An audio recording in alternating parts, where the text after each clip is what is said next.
I'm Sam Crenshaw at Atlantic Station, site of the BB&T Atlanta Open. Some of America's top-ranked tennis players are here this week, and it's their last stop before going to London for the Summer Olympics.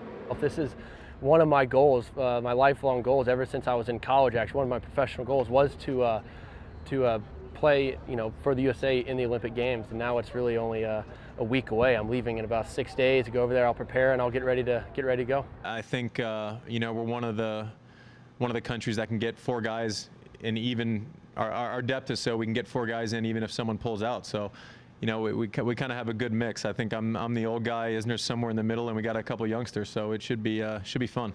Young American Ryan Harrison and crowd favorite James Blake are the feature match tonight here on Center Court. At Atlantic Station, Sam Crenshaw, 11 Alive News. He is the highest ranked American men's player and enjoying the best year of his pro career. John Isner made a major breakthrough during Davis Cup in February. He was facing Roger Federer in Switzerland. A lot of times he doesn't necessarily play every single Davis Cup match, but he wanted to give Davis Cup a shot this year, and we went over there and we really shocked the tennis world. A month later, Isner beat top-ranked Novak Djokovic and achieved a top 10 ranking for the first time. It paved the way for a long-time dream to come true. One of my goals, my lifelong goals ever since I was in college, actually, one of my professional goals was to play, for the USA in the Olympic Games, and now it's really only a week away. Not only did Isner make the team, he is part of Coca-Cola's Olympic ad campaign. His unmistakable form will be on billboards.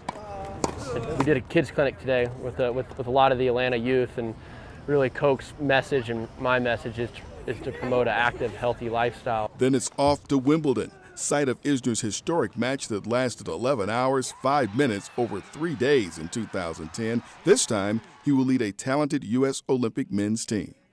We have a very, very strong squad, and on the women's side, it's not too shabby either with the Williams sisters, and especially Serena right now. She's on a roll. Perhaps it's the thought of playing on a team that creates a certain gleam in Isner's eyes. It's how we first met him, leading Georgia to a national title. I played really my best tennis so far this year in Davis Cup, representing my country. So the Olympics is going to be very similar. So I hope I can go out there and just, I'm playing for more than just myself. I'm playing for my country, I'm playing for my teammates.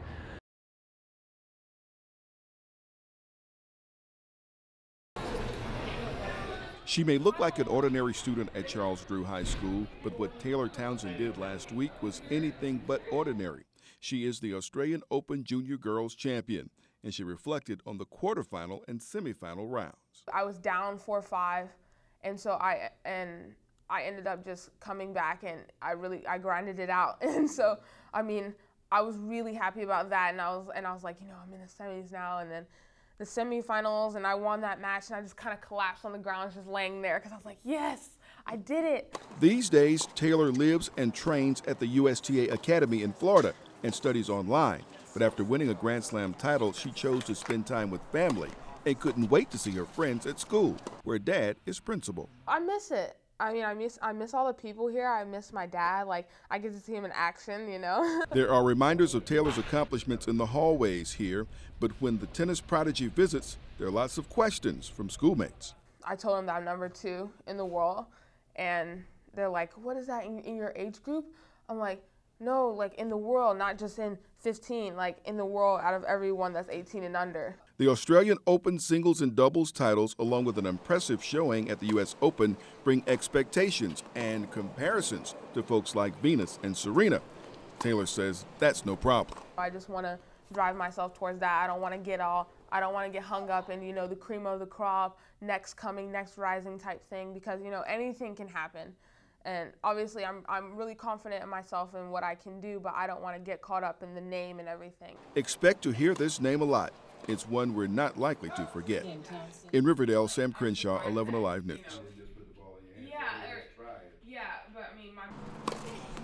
She may not have the physical makeup of the taller players that seem to dominate the women's tennis tour, but Grace Min plans to make up for it with hard work and determination. When you're smaller, like my size, I think you have to be ready to fight for every point and move well, because you're obviously going to be running with these bigger girls heading through the court.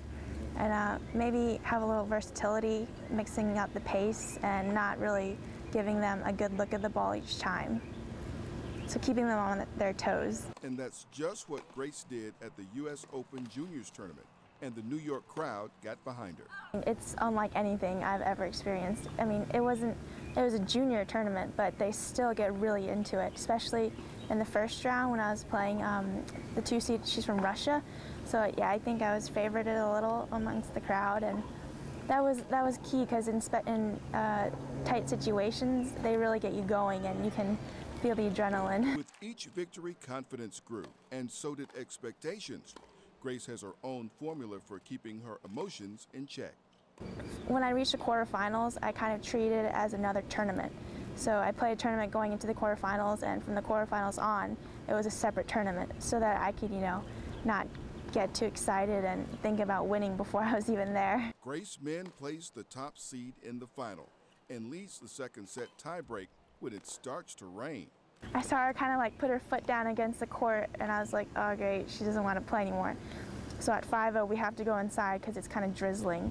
So half an hour later, we get back out, and I hit a return winner to go up 6-love, and then she wins 3 points from there, and then finally, on my 4th match point, I get it. Nothing could top the feeling of adding a U.S. Open title to her Wimbledon junior doubles title from back in July. But the thrill of victory took a bit of a hit when Grace saw the size of the prize. They didn't have the real trophy right away on court. They had this, I don't know, small ball. So I was like, oh. But that wasn't the real trophy presentation. The real one was like an hour or so later, and you get the huge Tiffany trophy, and that felt good holding that up. What will this summer mean to you as you look back on it? It's definitely a very special summer. Like, you can't really say much that you got a junior Wimbledon title and a U.S. Open one, so it's something I can take a lot of experiences from and kind of build from that going forward.